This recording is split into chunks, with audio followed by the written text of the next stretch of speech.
for joining me for another episode of High Voltage. I am your host. I'm MacKenzie Nelson. I'm a best-selling international author, and I'm all about living your life inspired, enlightened, and encouraged, right? You get one life, right? You get one dash, the time between when you're born and the time between when you leave this earth, this realm, this physical realm is what I like to call it. And then you transition on to where you are fully present and manifested in body, mind, soul into the spirit realm where you, I believe, are reunited, right? With family members, ancestors. I believe our pets even will greet us there. And I believe they'll be able to speak to us in ways they're not able to fully express themselves here. So I am living my life. Every day I am running this race, not for the accolades, the attention, not for people's approval. No, everything I do is guided and led by God, Jesus, the Holy Spirit. I believe we have a direct line of communication to God, to the source, right? From where we come from. And I see him when I am laying down at night and I'm getting ready to sleep. I have seen him fully manifested. I've seen Jesus in my bedroom. I've seen angels. I have seen the Holy Spirit himself. And what he looks like, you guys, would blow your mind. God himself, it looks like what I've seen, a supernova. He's so bright, this bright, huge light. And coming forth from him, what I see is like this breathing embodiment of breath. And in each breath, there's like a pulsating effect that's happening, rippling, washing over me. And in this breath, I can focus and I can see it is the literal breath of life. Everything is happening in this breath. I see angels and I see babies. I see people. I see everything, life happening in these tiny increments, right? Of this breath is manifesting physically so I can see it. And I see this almost on a nightly basis.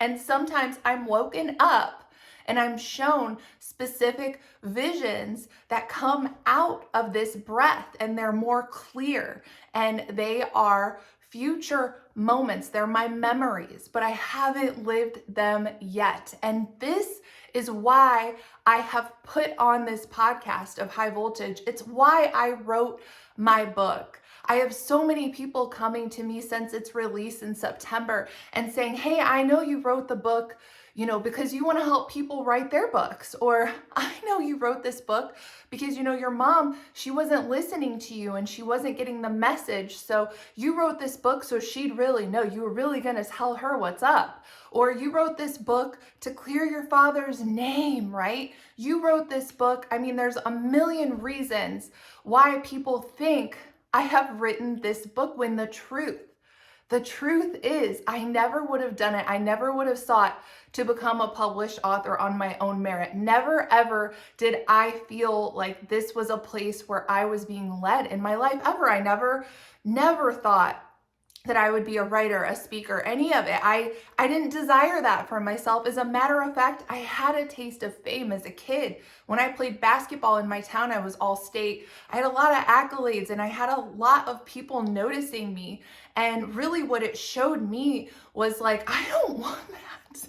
I don't want, people so immersed in my business and what I'm doing and all this expectation of who I must be because I am a good athlete. What I learned at an early age is that people have very high expectations of people who are athletically inclined or gifted academically or otherwise, when the truth is, we just are people who happen to be really talented at a sport. And we mess up just like everyone else. And the same goes for this road now that I'm on as a published author, as a speaker. I am not perfect just because God is leading me on this mission. This is not something that you cannot achieve, right? Like, I'm doing this because God called me to it, and you can do it too. You have the same access to God as I do. You just have to reach out and say, God, are you there? Man, I'm having a tough time in life. I feel alone and I'm really struggling, with my finances, my circumstances. Things are just in disarray, The world is in chaos. We just had another school shooting. I have small children, a 6-year-old and 11-year-old in school. And if it weren't for my faith, I know me as a mother sending my children to public school, I couldn't handle it. And so my heart goes out, to each mother out there who doesn't utilize the spiritual lifeline and access to draw strength and energy, because he is that. He's a supernova ball of light. And this is why my show is high voltage, the lightning, right? If it weren't for him infusing me with supernatural strength and stamina, endurance, ability, giving me the words to speak to you right now, none of this would be possible. I would not even be existing in this physical realm if I was not sustained fully and completely by the source that is God. So when I see other moms out there, and I wonder, do you have access? Do you tap into that? Because that anxiety, right? And that fear is all based in, fear, because we know there's a day we're born and there's a day we die, but we don't know what happens when we die. And that is what's looking us in the face. Every day that goes by, you're one day closer, right, to not being in this realm. And what does that mean? I believe all anxiety stems from not knowing what happens when you leave this physical realm. And I talk about this in my book. I had a dream, right, that got me very interested in near-death experiences, NDEs. Okay, I went to sleep one night and I was transported somewhere. It was this black room and it was the longest line I had ever seen. And I could see in a far distance, there was like a movie theater type screening, and there was someone standing on a podium, one single person on a podium with this huge screen. And there's this huge being in the corner, but I couldn't really see him. I just felt awe and shock and just kind of like, oh, like there's something big going on here. And I get in line and then I'm immediately frustrated because I hate waiting. And Lord knows he's working on my patience. But here I am in this very realistic dream where I feel I'm in an entirely different, sphere, right? Like, but I'm real. It's real. I'm there and it's lasting for a long time in this dream. And I'm like, man, I've been in line forever. I tapped the lady on the shoulders in front of me. I'm like, gosh, this is taking forever. We got to watch the whole person's life on the screen up there. Like, man, I could see that this guy is standing there and his whole life, I see him go through the baby phase, teenager, adult, like literally I'm watching his entire lifetime while I stand in this line and I'm super frustrated. And the lady in front of me turns around and she goes, well, yeah, we're dead. We have forever. And I was like, no, I cannot be dead. What? And I'm standing in this line, and before I know it now, it's like, boop, and I am in the front, and I am literally shaking in this dream. I'm like, I know I didn't do like what I was sent here to do. And I knew it. I just knew it. Like, my name is MacKenzie. I knew I missed it. I missed the point of my existence on the earth. And as I stood there shaking, waiting for my life review, the being standing there in this huge becomes enormous, right? And all I hear, it sounds like thunder. And it's like, what have you done for your fellow man? This thunderous voice. And I want to cry just thinking about it. I knew I missed it, I knew it. I knew I missed it. But just like that, I woke up, right? And I went somewhere. I knew that experience was so much more real than any experience I had lived in this physical realm. I knew And I was so grateful to have another opportunity. And that really was one of these defining things in my life that started me seeking more about destiny, about purpose. I knew there was something there, and no one was going to deter me from my search. And so I start watching near-death encounter experiences. I start, looking them up, reading stories about them. And time again, the one thing that I drew from these encounters that they all had in common was a lot of times when someone died and then they didn't have a heartbeat anymore, they could remember flying like out of their body and looking down.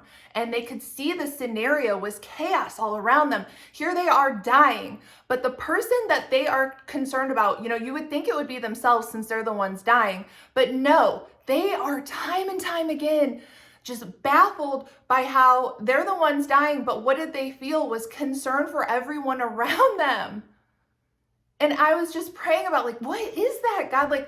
Why is it they're the ones dying? They're the ones moving on, right? But they're more concerned about their loved ones or strangers that are watching this, traumatic event happen. They're more concerned with them. And I felt like, God's response to me was it's because they know they're taken care of. They're on the other side. And when you pass to that other side, I believe there's a knowing, an impartation that you are more than provided for, nourished, cared for.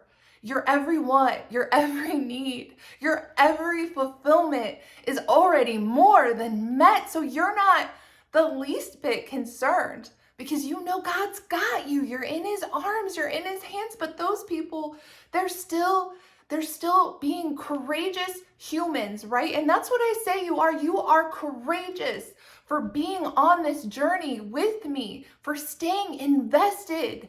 Even if you got to crawl through your day-to-day, give yourself, a pat on the back for making it through one more day, because it can be that hard. I know it. I know it, friends. But I thought, what if I started living my life like I was already cared for? That all of my needs were already met, that I had more than I needed, that I had everything. What if I really lived my life that way, unconcerned about my own needs, because I trusted and had big enough faith in God to provide? What if I lived that way now? And I decided to. I committed to doing that. And I live that way to this very day, knowing I am cared for. I am provided for. And what that does is it completely rocks your world, and it changes everything, because you're okay. God's got you. So what now? Now all of your energy, your attention, your motives, your desire, your focus is on other people and how you can help them and how you can be what they are needing in this world, how you can embrace someone who just needs a hug. You can recognize that person's need for affection, because you're not in your own head. You're not anxious. You're not worried. You're not stuck on yourself and feeling worried about you. It's all perspective. And if you can grasp that you are loved, known, worthy, and admired beyond all human capacity for knowing, I know that, and that he is the one who enables me to truthfully, fully, compassionately, bravely embrace and run in this life, not for myself. I know I'm taken care of, just like all of the people who shared about their near-death experiences knew on the other side. And you can live that way too. You can know that now, that when your time comes to pass, you don't want to be like me, right? In that dream, you don't want that feeling. And I don't want that feeling for anyone. That feeling of man, I missed my purpose. I missed my destiny. I missed it. And now, I don't know what happens next. I woke up after that. That's as much, personal knowledge that I have besides what I see in visions and the Holy Spirit and his breath. I am supernaturally experiencing these things, but really what I've been able to do is untether myself from the human sense of currency as we view it as money, right? I've untethered myself from money as the main force of currency to drive me, and I have plugged in to the spiritual currency of Jesus. And what is the spiritual currency that we can flow in? It's free. It's free. And this is how we live. This is how we store up treasures in heaven. And it looks like kindness to a stranger. It looks like love to someone who's acting unlovable.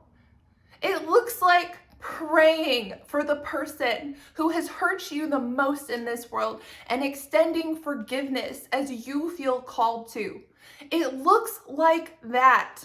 And I'm going to live a life of storing up all of these free treasures that Jesus has shared with us, because when I get on the other side, I know that's where my heart is at, and that's where yours can be too. And guess what? It comes back to you over and over again. You extend the love.